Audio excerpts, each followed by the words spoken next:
Olá, sejam muito bem-vindos a mais uma videoaula da disciplina Legislação e Ética.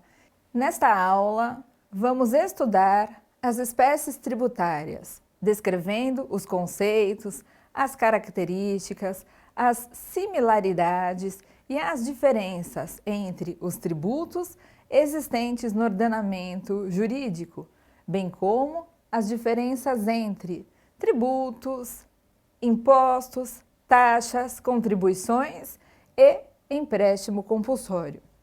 O objetivo destes estudos é contribuir para que você se sinta preparado para compreender sua importância, características, elementos e aplicabilidade.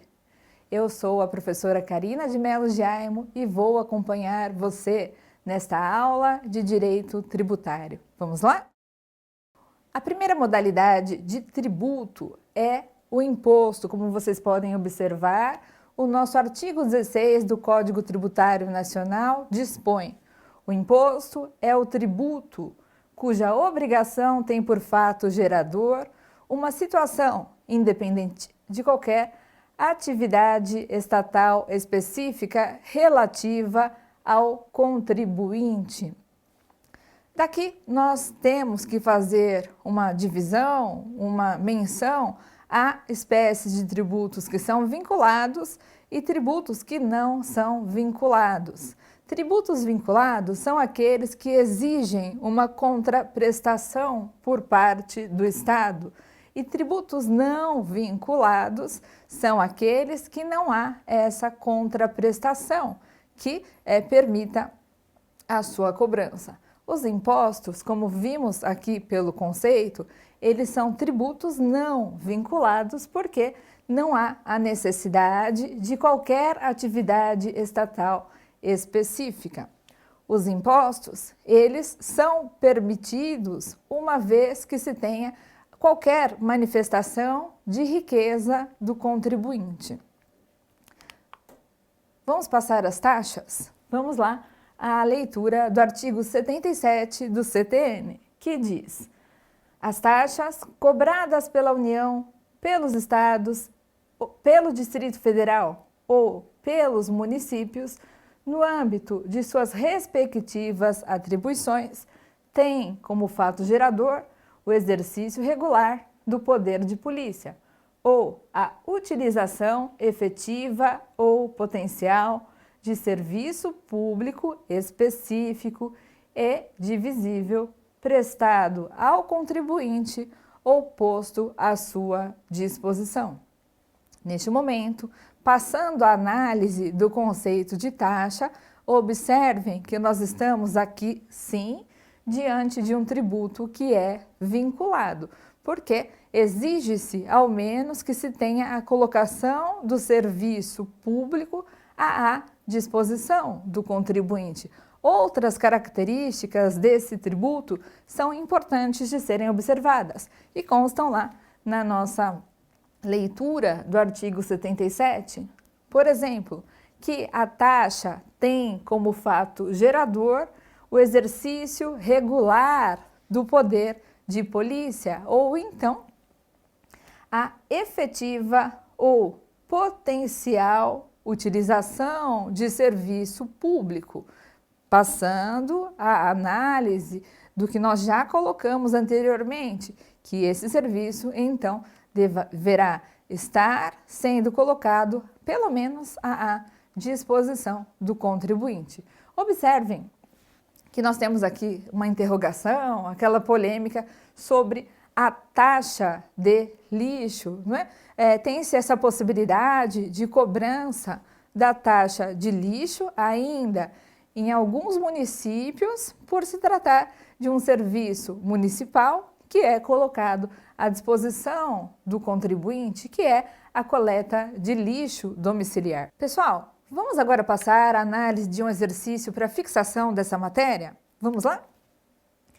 Quanto aos impostos e às taxas, assinale a alternativa correta de acordo com o Código Tributário Nacional e a Constituição Federal. Alternativa A. Os impostos cobrados pela União, pelos Estados, pelo Distrito Federal ou pelos municípios, no âmbito de suas respectivas atribuições, tem como fato gerador o exercício regular do poder de polícia ou a utilização efetiva ou potencial de serviço público específico e divisível prestado ao contribuinte ou posto à sua disposição. Vamos para a alternativa B. Na iminência ou no caso de guerra externa, a União pode instituir temporariamente taxas suprimidas gradativamente no prazo máximo de 5 anos contados da celebração da paz. Alternativa C. É do município a competência para arrecadação do imposto sobre a transmissão entre pessoas vivas a qualquer título por ato oneroso de bens imóveis por natureza ou acessão física. Alternativa D. As taxas são os tributos cujas obrigações têm por fato gerador situação independente de qualquer atividade estatal específica relativa ao contribuinte. Vamos tentar? E aí, pessoal? Essa atividade tem como resposta a alternativa C, que é a única aqui que, pelo nosso estudo, é afastada de pronto, né? Nós sabemos aqui no início que há uma incorreção na alternativa A, quando se coloca aí os tributos, tendo como fato gerador o exercício de um poder regular de polícia, o exercício regular do poder de polícia é característica das taxas. A alternativa B vem colocar aí a possibilidade de, na iminência de uma guerra externa, a União instituir uma taxa, o que seria um empréstimo compulsório. E a alternativa D, também incorreta, vem trazer aqui que as taxas têm por fato gerador uma situação independente de qualquer atividade estatal específica. Vocês viram comigo que as taxas são tributos vinculados, então há sim essa dependência, certo?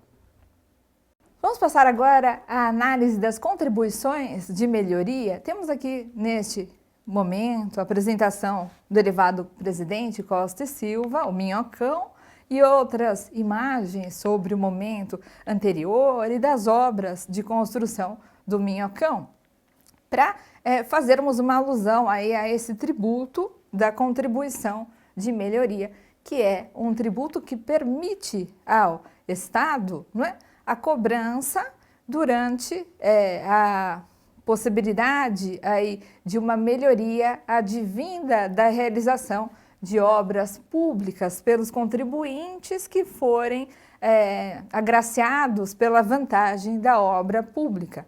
E temos aqui essa discussão, não é? Que foi levada aos nossos tribunais sobre a construção do elevado Costa e Silva, o Minhocão, como era antes, como depois, se foi de fato aí uma melhoria dos residentes no entorno desta obra pública. E eles ganharam no sentido de que não havia fundamentação para a cobrança de uma contribuição de melhoria nesta situação. Passamos agora à análise dos empréstimos compulsórios já cobrados no exercício anterior para vocês, não é? E nós temos aqui também uma modalidade tributária, nesse caso é um tributo que é instituído por lei complementar pela União e ele visa assegurar o pagamento de alguma despesa extraordinária. Temos ainda as contribuições especiais que funcionam como um instrumento de controle político na economia.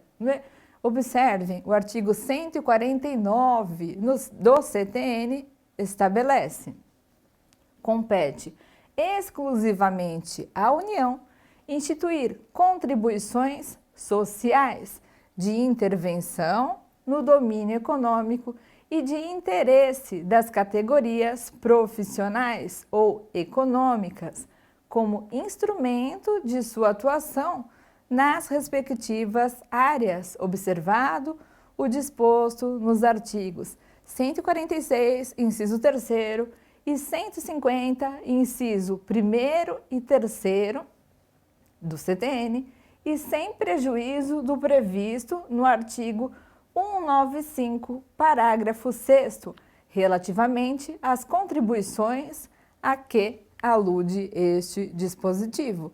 Observem que essa atuação interventiva da União, ela é feita também no interesse das categorias profissionais, como vocês podem observar aí nas ilustrações. Uma modalidade de contribuição especial é a CID combustível.